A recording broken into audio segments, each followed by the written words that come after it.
kubwa sana kwenu. Tumekuwa kaunti tulivu, kaunti ya amani, mahali Wakenya wa kabila tofauti wanaishi kwa pamoja, na mimi naendelea kuwaomba kwamba the spirit of Kajiado must continue to reign, ndio tuambukizie Wakenya wengine kwamba Kenya ni taifa moja na jamii moja, jamii ya Kenya. Na kwa hivyo, Your Excellency, leo ni siku yako, na ningependa sasa kuchukua nafasi hii kumuomba Waziri Murkomen akuje atuendeshie program kutoka hapo, lakini karibuni sana Kajiado, Mheshimiwa Rais. Asanteni sana. Thank you. Mheshimiwa Rais, Mheshimiwa Naibu wa Rais, viongozi wenzangu na wananchi wa Kajiado, amjambo. Amjambo tena. Mheshimiwa Rais, kazi yenye tunafanya hapa imewezekana kwa sababu ya usaidizi ama kuungana kwa watu wengi. Ningependa kukujulisha wale ambao tuko nao hapa, tuko na chairman wa Kenya Railway tayari, board tayari ameshaongea. Ningependa kuwaomba board members wake wote wasimame. Board members ya Kenya Railway wote wasimame, tuwapigie makofi. Asante sana. It's a very interesting arrangement. Your Excellency, CEO wa KPA ni board member ya KRC, na CEO wa KRC ni board member wa KPA because it was one institution before. Tuko pia hapa na PS wetu.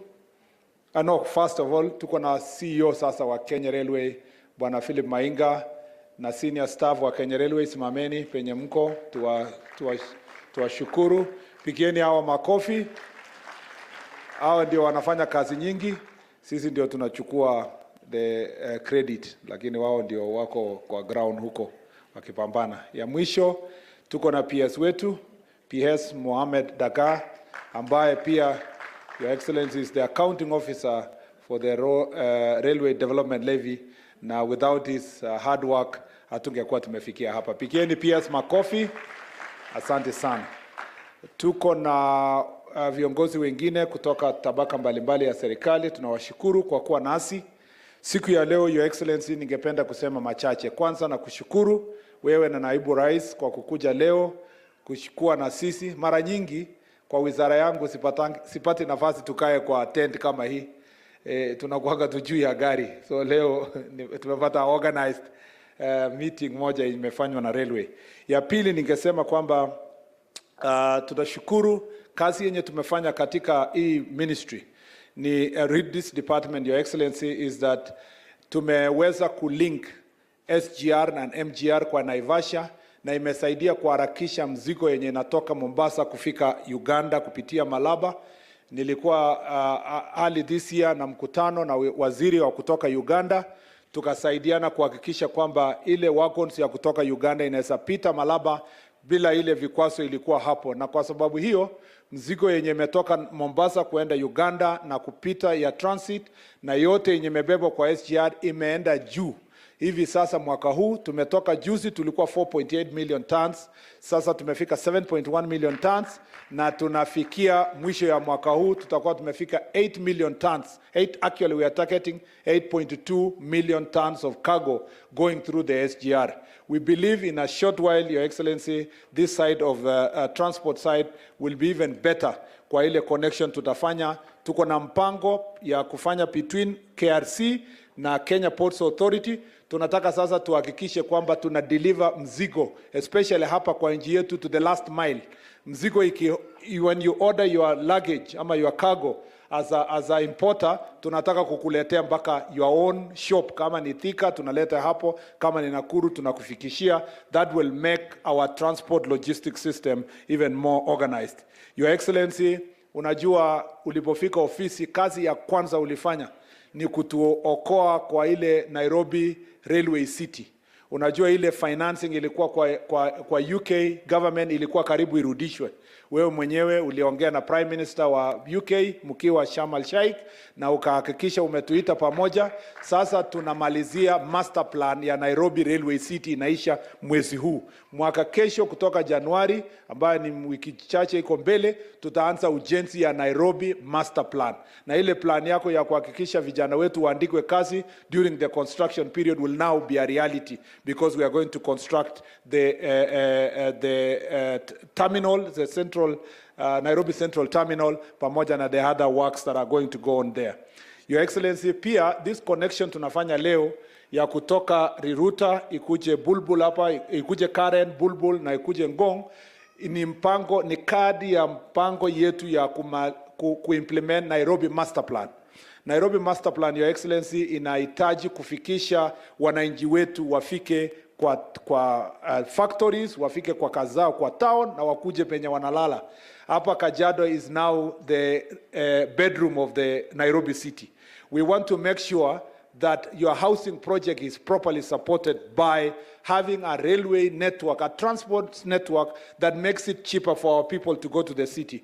In fact, Your Excellency, we will not stop at it here. We want to go to Kiserian and go to Rongai and take a corner to go back to Galleria and to town, according to your instructions, Your Excellency, so that we make sure that transport network here is a bit more organized. I don't want to say more than that. I want to say, Your Excellency, as for the first time under your administration, tumepeleka goods kutoka Mombasa mpaka Mwanza kupitia MV Uhuru, ile meli tuko nayo kwa Lake Victoria. For the first time we have docked in Mwanza, Your Excellency. And so that means that our volume ya cargo itaweza kusonga mbele. Your Excellency, Nairobi Master Plan, Nairobi Railway City inafuatwa na Eldoret Railway City, na tutatoka hapo tutaenda Nakuru Railway City, tutaenda Mombasa Railway City. What we want to do, the old railway land, we want to regenerate and put housing plan to make sure that tuko na mambo ya housing, tuko na mambo ya development, to make sure that this country is going to be able to move forward, Your Excellency. I agree with the leaders who have said here, as we construct, we have told the contractors who are here, we must, as much as possible, make sure that we open doors for some manual work to help our young people who are jobless to get a job, so that during the construction period in this 1 year, we will be able to employ a good number of Kenyans who are going to have this resource in their own pocket. Your Excellency, watu wengi kwa sababu tumenyamaza sana, wanafikiria kazi haiendelei. Kazi inaendelea sana. Ukiona poti ya Mombasa sasa, it's evacuating 35 million tons of cargo. From when we came in, about 30 million tons. Tumetoka 1.4 million TUs. We are now approaching 1.7 million TUs. The efficiency of the port and the efficiency of the railway under your leadership. In fact, Your Excellency, kuna watu wengi walikuwa na waziwazi siku ile ulitangaza ukasema si lazima utumie SGR. You can use the road, you can use other means to transport your goods. It was in our manifesto. And the first thing you did, you announced that we want to have freedom of transport. Even with that freedom of transport, the railway has transported far much more cargo, because now there is a good competition between the railway and the road. And so, Your Excellency, we are working. This ministry is working, and I want to thank all our supporters here, the peers and the staff who are working. I forgot to introduce Namata. I would like to request Namata board, because they are an integral part of the transport system in the city. And thank you, Your Excellency, that's our now substantively have a DG in Namata. We made sure that he was appointed recently, and I want to thank the board for doing a good job. What we will do beside this is the BRT system. I want to thank you again, because you have supported us. The contractor will go back to construction in January to make sure that we construct line 1 of the BRT system, so that it can become an example of mass movement of the people. How transport is supporting bottom-up economic development. Ile tulihubiri, na Deputy President likes to say this, pesa mfukoni, many a time. If we are going to reduce the transport, mtu anatumia 200 shillings here kutoka hapa kwenda town, na sasa through railway atatumia shilingi 100, ataweka Your Excellency shilingi 100 kwa mfuko. Na kwa mwezi, kama kila siku ana save 100 shilling, kwa mwezi ata save 3,000 shillings. 3,000 shillings is a lot of money that can be able to help and support a family. Your Excellency, pia bottom up tuna support kwa sababu tunahakikisha pia we are going to deal with the question of employment. Watu wetu wengi kutoka Ngong hapa wanakanyaga mguu mpaka town kuhakikisha wamepata kazi, wenye wanafanya kazi Karen na town. Sasa they will not need to walk, they will be able to be transported. So our people will move from walking to a proper mass transport. And I want to say that the transport system is going to support us in that regard. I don't want to say more than that. The road issues, I don't want to see my friend George. George used to be my neighbor. We used to live in the same estate, Your Excellency, when we came to Bunge, and I don't want him with my friend Onesmus wakuwe wanapigana kwa sababu shida yao kidogo ni infrastructure na kazi kidogo. So ile barabara wajane na Jalasa kwa sawa. Jalasa ni mtu yangu, relax wewe. Ile barabara ya kwenda kutoka hapa kwenda Suswa, nataka tumalize haraka, it's only 7 kilometers. Ndio hao wajumbe wawili watakuwa wanatembeleana, Your Excellency. So instead of delaying, hata ile pesa ningeweka upande mwingine, nitaenda kuongea na Kera, tumalize hiyo barabara haraka. Ndio hao wakitembeleana sana, watakuwa wanapendana zaidi na kuunganisha watu wa sehemu hii. Your Excellency, I want to thank also Mheshimiwa Jalas na Mheshimiwa KJ. Both of them are beneficiary of this program. Now, Mheshimiwa Jalasa is doing a very good job as our MP of Karen and Environment. We want to thank you for the job you are doing. It is now my singular duty and pleasure and privilege kukaribisha man Rikiji. Yeah. Muliona Rikiji juzi kwa Youth Connect. Sa alikuwa anakaa 16. To begin makofi, our Deputy President, Rigathi Gachagua, akuje anene machache na kukaribisha rais.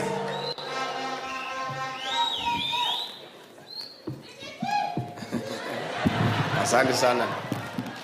Kiongozi wetu, Rais wa Jamhuri ya Kenya, Daktari William Samoei Ruto, mawaziri, waheshimiwa wabunge na watu wa hapa Ngong, hamjambo?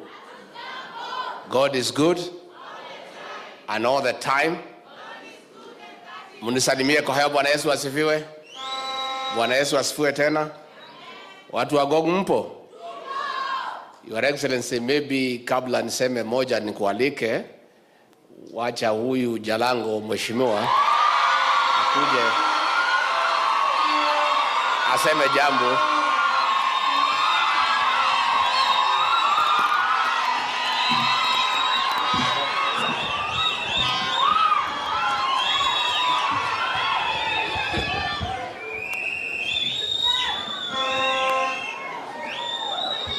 Thank you so much, Your Excellency.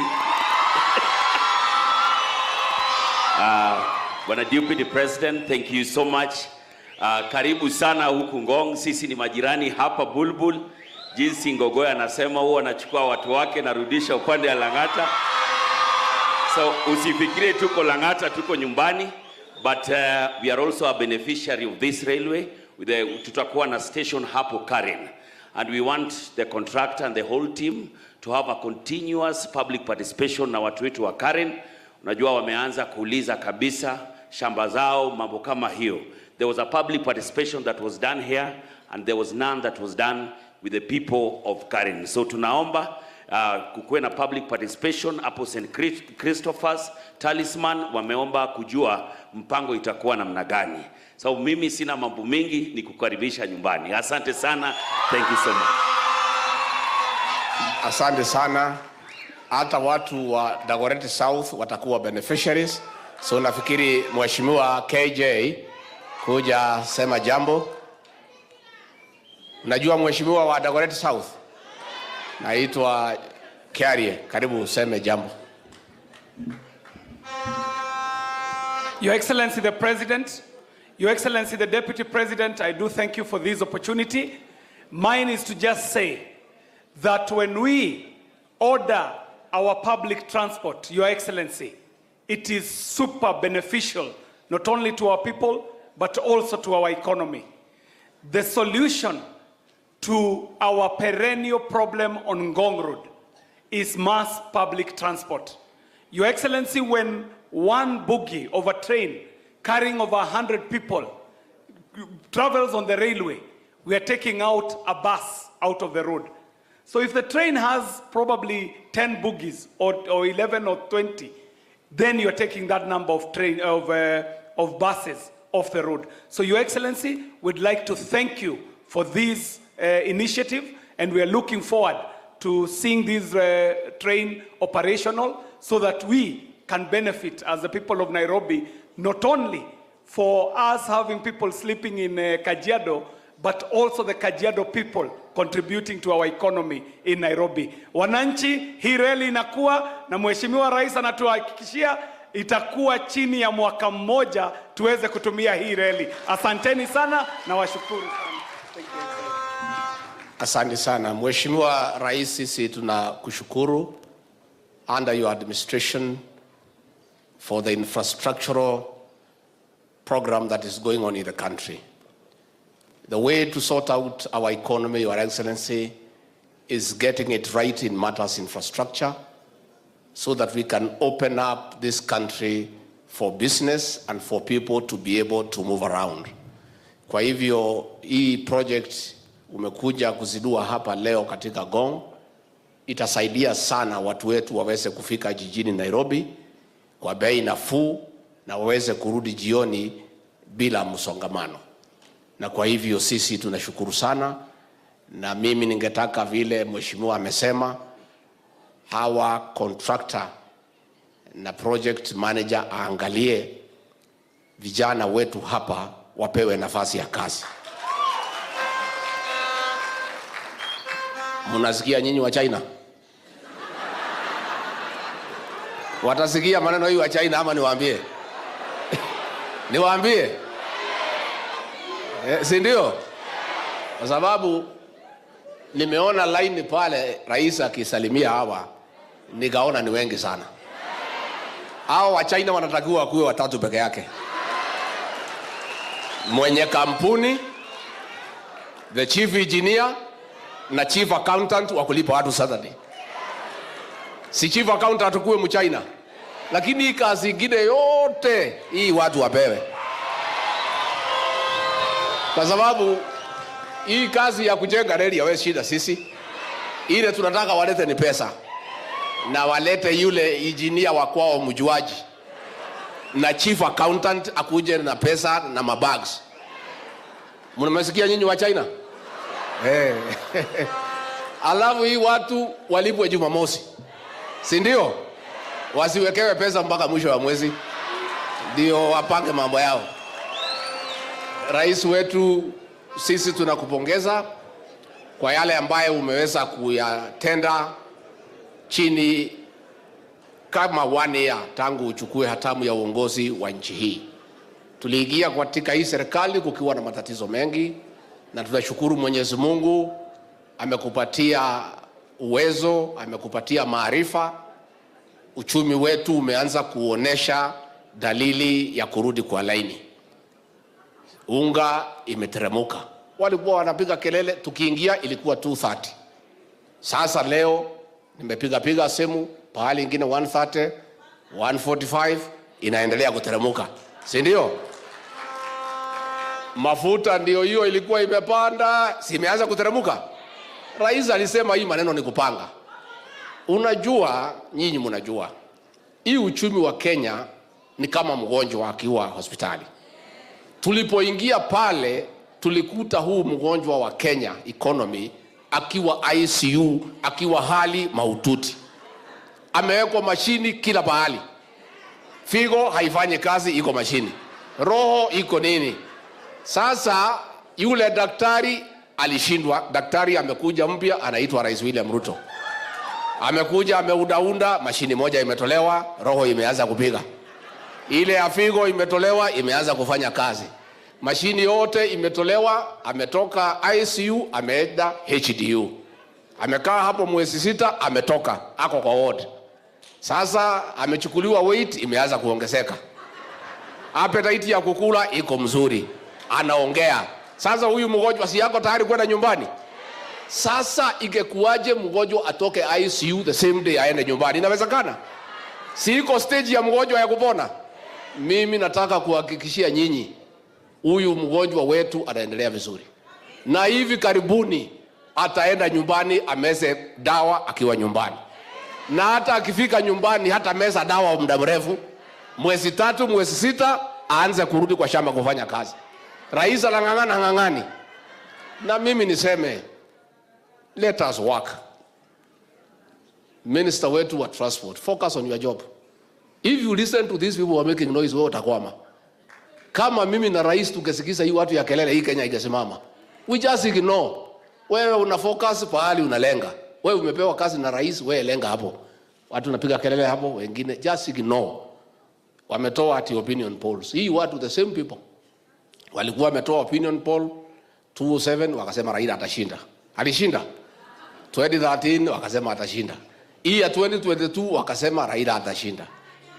Ignore those things. Hizo vitu hazina maana. The same opinion poll inasema ati mahasala are disappointed with President William Ruto.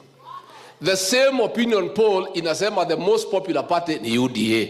Now how come? It's a contradiction. Kwani nani kiongozi ya UDA? Ni nani?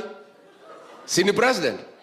So if UDA is the most popular party, then how come the same opinion poll is saying something different?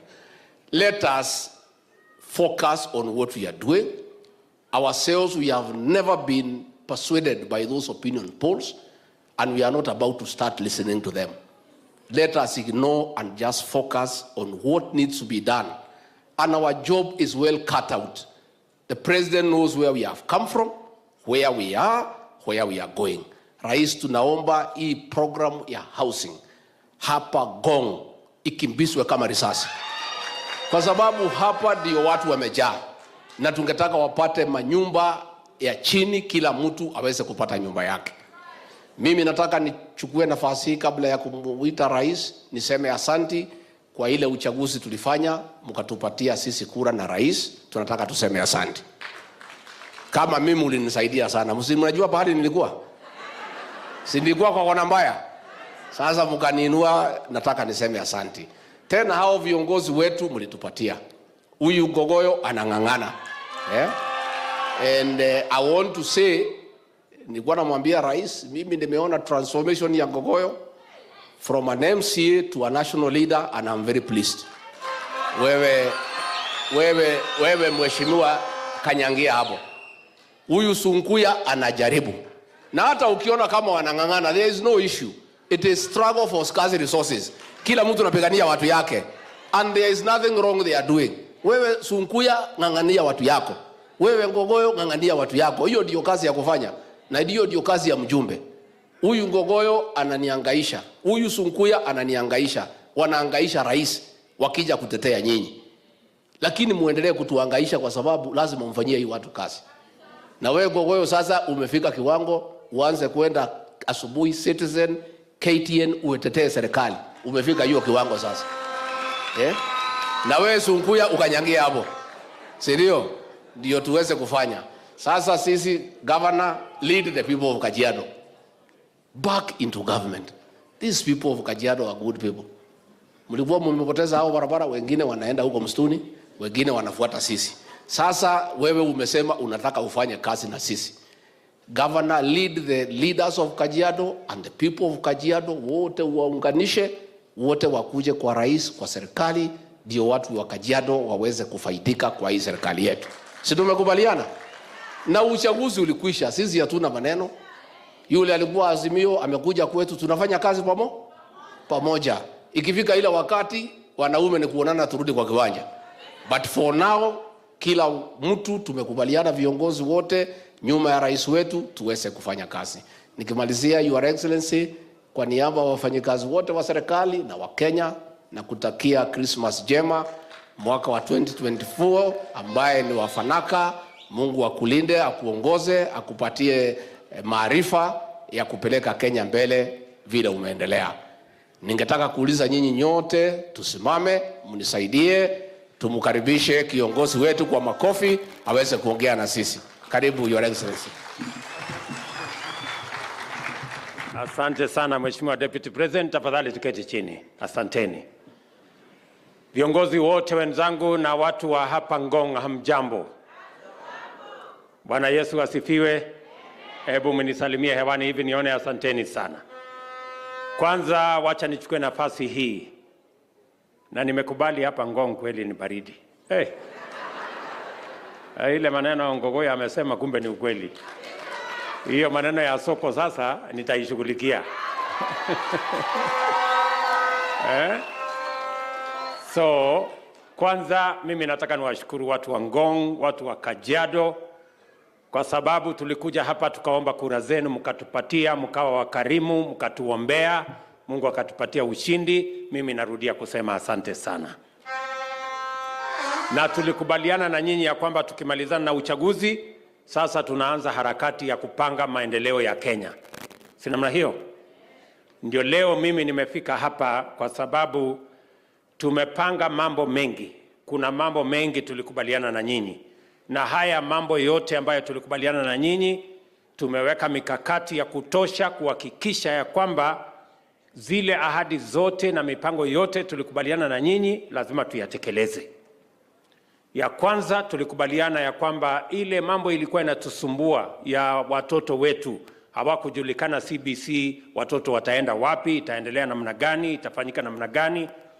Mimi nawahakikishia sasa mambo ya masomo ya watoto wa Kenya tumeikamilisha, tumeweka taratibu mzuri. CBC tumeelewana na wale stakeholders wote, na mbali na hiyo tumehakikisha ya kwamba sasa watoto wetu wataenda shuleni na kutakuwa na walimu wa kuwafundisha. Tumeajiri walimu wapya 56,000 ndani ya mwaka moja imepita. Na mimi nataka niwahakikishie ya kwamba we continuously tutaongeza budget yetu ya masomo, kwa sababu njia ya kuondoa ubaguzi, njia ya kuleta usawa katika taifa letu la Kenya ni kuhakikisha ya kwamba mtoto wa kila Mkenya anapata nafasi ya kusoma. And that is why we are investing in education of our children. Mwaka huu tumeweka bilioni 650 katika masomo ya watoto, kuanzia primary school mpaka university. Na tumesema wale watoto wa university na TVET kutoka jamii za chini tutawapatia 100% scholarship. Hatutakuwa tunapatiana pesa tena ati kwa university. Hapana. Tutakuwa tunapatia pesa scholarship kwa wanafunzi. Ndio yule mtoto wa William Ruto tupatie yeye scholarship ya 20%. Mtoto wa mama mboga tumpatie scholarship ya 100%.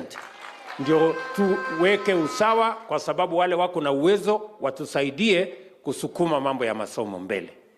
Vile vile tulikubaliana na nyinyi ya kwamba lazima tutafute namna ya kushusha gharama ya unga. Wakati tulikuwa tunafanya campaign hapa, unga ilikuwa 240, 230. Si namna hiyo? Na niliwaambia njia ya kupunguza gharama ya maisha ni kusaidia wakulima. Tukateremsha bei ya mbolea kutoka 7,000, saa hii ni 2,500. Wakulima wameenda shambani, wametuzalishia chakula. Sasa tumeanza kuona bei ya chakula inateremuka. Nimepanga tena mwaka huu tumeongeza ile msaada tutapatia wakulima. Tutafanya maradufu ndio wakulima wazidi na kutuzalishia chakula. Tumeweka pesa ingine katika mambo ya irrigation. Tumeweka pesa ingine kusupport wakulima katika kununua mbegu, kununua mbolea. Because njia ya kuondoa matatizo ya njaa Kenya ni kuhakikisha ya kwamba tunazidisha kilimo. Na ndio niliwaambia ndugu zetu wa upinzani, hakuna haja ya kuweka sufuria kwa kichwa. Hata ukiweka sufuria kwa kichwa ya miaka ngapi, bei ya unga haiwezi kuteremka mpaka tuende shambani tuzalishe. Ni kweli ama si kweli? Hiyo ndio mpango ambayo tutakuwa nayo tukipeleka taifa la Kenya mbele. Mimi nataka niwahakikishie vile vile mipango ya barabara. Nimesikia Ngogoyo amesema kuna barabara kidogo imekwama mahali fulani, kuna barabara imekwama mahali fulani. Hizo barabara zote Ngogoyo, wewe tuliza boli. Hiyo ni kazi yangu, mimi nitafanya. Waziri yuko hapa. Tumekuwa na madeni mingi, lakini sasa tumepanga ndani ya mwaka mmoja kuanzia next year. Sasa tumepanga vizuri pesa ya kutosha kuendesha hizo barabara zenu. Nia yetu ni kwamba kabla hatujaanzisha barabara zingine mpya kila mahali, tukamilishe zile barabara zilikuwa zimeanzisha na zikakwama, so that we are a prudent administration. Hatuwezi na hatutaki kusema ati hii barabara ilianzishwa na fulani, mimi nataka kuanzisha barabara yangu. Hapana. Barabara sio ya kiongozi, barabara ni ya wananchi. Na ile barabara itatumika na wananchi wa taifa letu la Kenya. And that is what we must do. And I am encouraging all leaders. Wewe kama kiongozi umechaguliwa kama MCA. Wewe umechaguliwa kama mbunge ama governor. Usikuje kusema ati mradi fulani ilifanywa na mwenzako aliyekuweko, ati unawachana na hiyo unaenda kuanzisha mpya, ile inakwama na pesa ya wananchi wa Kenya. Hiyo sio mzuri. Tunataka ile mradi tukamilishe, kwa sababu manufaa ya ile mradi ni manufaa kwa wananchi wa taifa letu la Kenya. Hapa nimekuja leo kwa mambo ya reli. Hii reli ni ya muhimu kwa sababu tunataka kupunguza gharama ya usafiri. Katika kupunguza gharama ya maisha, tunapunguza gharama ya chakula, tunapunguza gharama ya usafiri, tunapunguza gharama ya rent. Ndio tuhakikisha kwamba overall tumehakikisha kwamba tunapanga vile gharama ya maisha inakuja chini. Hii reli, vile mmesikia, ile nauli mnalipa kwenda Karen, kwenda town, itapunguzwa by 50% na hii reli. Na ndio sababu leo tumekuja hapa kuianzisha. Na nimeambia waziri na watu yake ya kwamba hii reli ikamilike ndani ya miezi 8. Iwe imekamilika. Kwa sababu najua inawezekana. Wameniambia 12 months, lakini nimewaambia hizo 12 months hamujakuja hapa kufanya utalii. Mmekuja hapa kujenga reli. Ama namna gani? Kwani hao watu ni watalii? Wamalize kazi waondoke. Sisi tunataka reli ikuwe tayari ndio watu waweze kusonga mbele. So hii reli tunataka tuikamilishe ndani ya miezi 8. Mimi nataka nirudi hapa na vile vile nimewaamurisha watafute wagons ili reli ikiwa tayari wananchi waingie waweze kwenda kusafiri. Tumesema tunaweka station hapo Karen, tunaweka station hapa Bulbul, tunaweka station nyingine kule Riruta ndio wananchi waweze kutumia hiyo reli. Na vile vile nilienda Marekani, tumekubaliana na rais wa Marekani watatupatia pesa ya kupanga infrastructure ya transport katika city yetu ya Nairobi. Tayari wametupatia pesa bilioni 9 ya kupanga hiyo kazi. Na kati ya mambo tutafanya ni kusongesha hii reli kutoka hapa iende mpaka Kiserian. Na itoke Kiserian iende mpaka Ngong. Na itoke Ngong iungane pale Bomas of Kenya, iende ishikane pale Nyayo Stadium, ndio tuunganishe hii sehemu yote, turahisishe usafiri ya wale wanaosafiri kutoka sehemu hii. Hii reli itasafirisha watu 10,000 kila siku. Iko na hiyo uwezo ya kusafirisha 10,000 people every day from this region. So tutapunguza msongamano ya barabara ya kule barabarani na tutahakikisha kwamba tunapunguza gharama ya usafiri. So hiyo kazi tutashirikiana, tutapanga pamoja na tutahakikisha kwamba Kenya inasonga mbele. So watu wa Ngong, mimi nimekuja hapa kwa hiyo shughuli. Barabara mumesema hapa ya kuunganisha nyinyi na SGR, hiyo barabara tutaishughulikia. Barabara ile imesalia ya sio 65 kilometers, barabara ya kwenda mpaka Suswa. Mimi mwenyewe nilikuja kuanzisha hapa. Mimi nasikia mnaongea sana. Hiyo barabara ni kilomita karibu 70. Tumefanya 63 kilometers. Imebaki 7 kilometers. hata kama ilikuwa mtihani. Si mtihani tumepata 90%. 90% ni A ama ni D. So wacheni maneno mingi. Hiyo kazi kidogo imebaki, tutakuja tuikamilishe. Ni vile tu mambo ilienda ikakuwa vile ilikuwa. Lakini yaliyopita si ndwele. Tugange yale yaliomo tukiangalia mbele. Hapa ni muhimu na nakubaliana ya kwamba hii mradi ipatie ajira vijana wa Kenya. Ipatie ajira vijana wa Ngong. Si namna hiyo?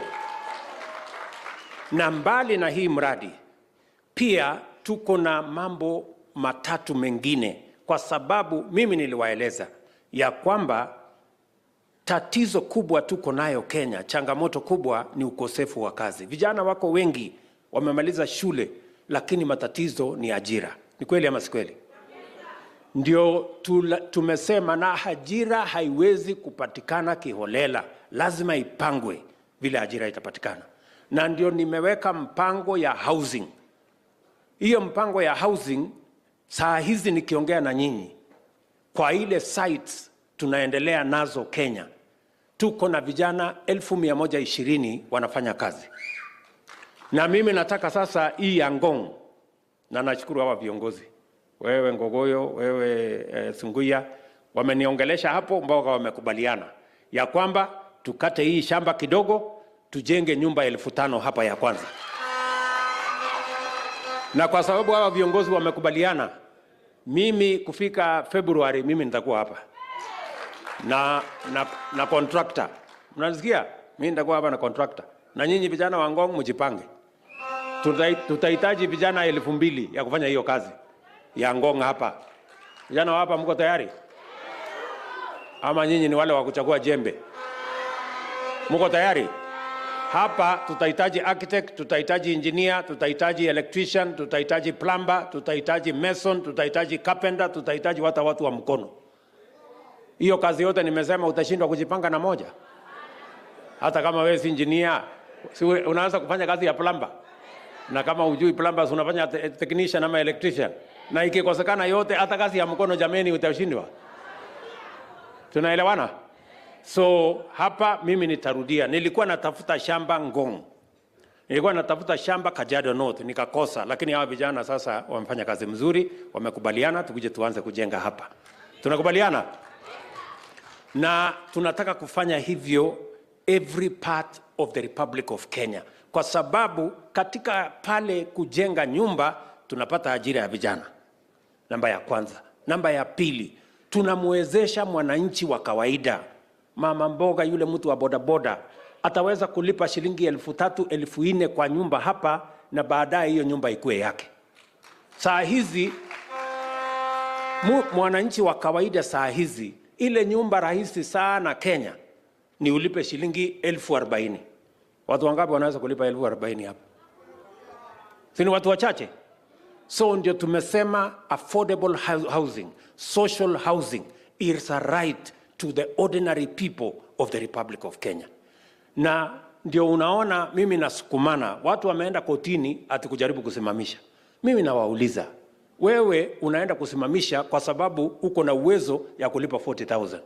Huyo mama mboga na bodaboda wenye hawawezi kulipa 40,000 kwenda mbele, hii mradi ambaye itampatia nyumba yenye itawezana na mfuko yake, wewe unataka kuzuia kwa sababu gani? Hii Kenya si ya watu matajiri peke yao. Hii Kenya ni ya Wakenya wote bwana.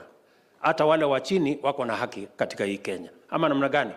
Na ni jukumu yangu kama rais kuleta usawa katika taifa letu la Kenya. Kila mtu apate nafasi, kila mtu apate mahali pa kujishikilia. So tunataka kupanga hapa kazi, tupange manyumba, tusaidie. Hiyo manyumba itakuwa inatumia vitu nyingi kutoka factory. Construction products, vijana wengi watakuwa kule factory, watu wa simiti, watu wa chuma, watu ya mbao watakuwa kazini wakipangia hiyo housing. That is why housing is a premium program for us. It will create jobs, it will spur industrialization and manufacturing, it is going to create opportunity for the people to own a home, people who would otherwise not have a chance to own a home, na vile vile tutazuia mashamba yetu kukatwa watu waishi, kwa sababu tutakuwa na mpango ya mahali watu wataishi. So it is an important program for us, na mimi nataka viongozi wote tuungane. Jambo la pili, tumekubaliana na wewe Ngogoe huko hapa, mulipitisha juzi kwa bunge sheria ya CDF. Sasa tumebadilisha CDF, tutajenga sasa hapa, muko na nafasi sasa ya kujenga ICT hub katika kila ward hapa Ngong. Kila ICT hub kule Kajiado West. Sinamna hiyo? Na ICT hub katika kila ward katika Republic of Kenya. Sababu gani?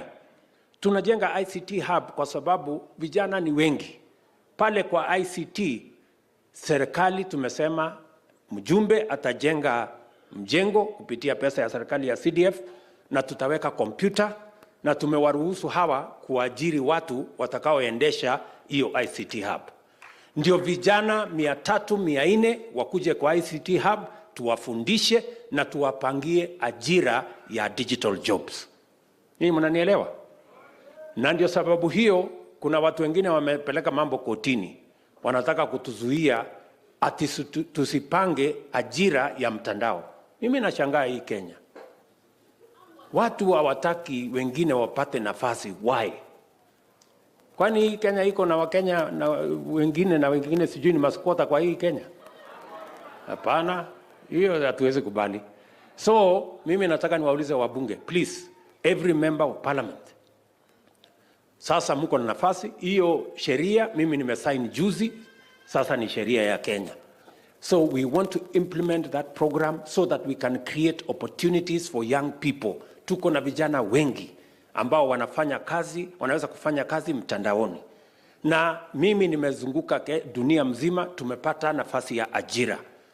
Ya kwamba kwa sababu wa Kenya wanajulikana ni wafanyikazi na ni watu wa bidii. Ukienda kila mahali, nimeenda West Africa, mtu anasimamia hoteli, manager ya hoteli ni Mkenya. Nilikuwa Djibouti juzi, mwenye kusimamia hoteli na wafanyikazi wengi ni wa Kenya. Kwa sababu Kenya inajulikana kwa hiyo kazi. Saa hizi nikiongea na nyinyi, yesterday, Saudi Arabia tumekubaliana na wao kuhakikisha kwamba nurses wetu, skilled labor wetu wanaweza sasa kufanya kazi kule Saudi Arabia. Pale mbeleni ilikuwa ni domestic workers peke yake, lakini now we can export skilled labor to Saudi Arabia and other countries. Na wametupatia nafasi ya kwanza 2,500 this week. Sasa mimi natafuta watu watakaoenda kufanya kazi. Na mshahara ni mnono, karibu 200,000. Sasa Wizara ya Labor itatangaza, and it is my intention, ni intention yangu kuhakikisha ya kwamba we connect Kenyans to opportunities to work in Kenya and to opportunities to work globally. Nilikuwa nasikia mtu ya upinzani analalamika juzi. Anasema, huyu Ruto amepeleka watu wengi sana ng'ambo. Sasa wewe kwani ulikuwa unafikiri mimi nitapanga kazi wapi? Si mimi napanga kazi ya Kenya, na mimi napanga kazi ya kule Marekani, na kupanga kazi Saudia, na kupanga kazi UAE, na kupanga kazi Ujerumani. Hiyo ndio kazi yangu. And I said it, ya kwamba we are going to create opportunities in every place. We will create opportunities locally, we will create opportunities internationally. Saa hizi nikiongea na nyinyi, tuko na conference kubwa hapa KICC. Huyu deputy wangu anaenda kufunga later today hapa KICC ya wa Kenya wanaofanya kazi diaspora. Na wamekuja hapa na mbinu ya vile tutaongeza mapato ya Kenya, vile tutapanua nafasi ya Wakenya kufanya kazi duniani kote, ndio tuweze kukuza uchumi wa taifa letu la Kenya. So mimi nataka niwaulize, hii Kenya tutaibadilisha polepole kwa mpango. Na mimi nataka niwaulize, tutembee pamoja. Ndugu zangu, tunaelewana? Hii kazi yote ingine tutashirikiana na hawa viongozi wenu, tutashirikiana na gavana wenu vile amesema, tutafanya kazi pamoja, bwana gavana. Mambo ya uchaguzi tumemaliza, si namna hiyo? Mambo ya uchaguzi tumemaliza, sasa ni kuungana kupeleka Kenya mbele. So watu wa Ngong, mimi nawapenda sana, nawatakia heri jameni, na mimi nitarudi hapa tena na tena na tena. Huyu Ngogoyo amenilaumu ati nimekuja kuchelewa, lakini lakini mimi nitakuja hapa mpaka mtaniambia, jameni, kwani huna nafasi ya kwenda mahali ingine? Mimi nitakuja hapa sana. So mimi nataka niwashukuru sana watu wa Ngong, nawapenda sana, nawatakia heri, nawatakia baraka ya Mungu, na muendelee kuombea taifa letu la Kenya. Asanteni sana. Mwadhani ya muradhime. Mungu awabariki jameni. Haya basi, asante sana, tumpongeze rais kwa hotuba yake, na naomba sasa sote tusimame.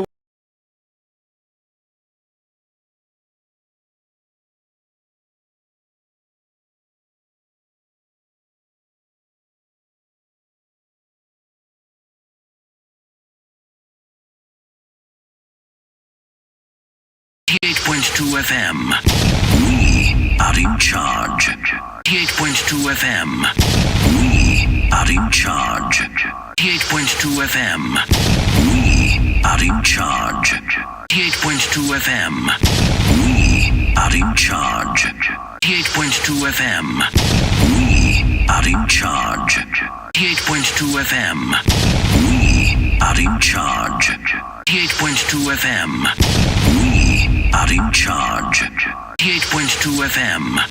We are in charge. 8.2 FM. We are in charge. 8.2 FM. We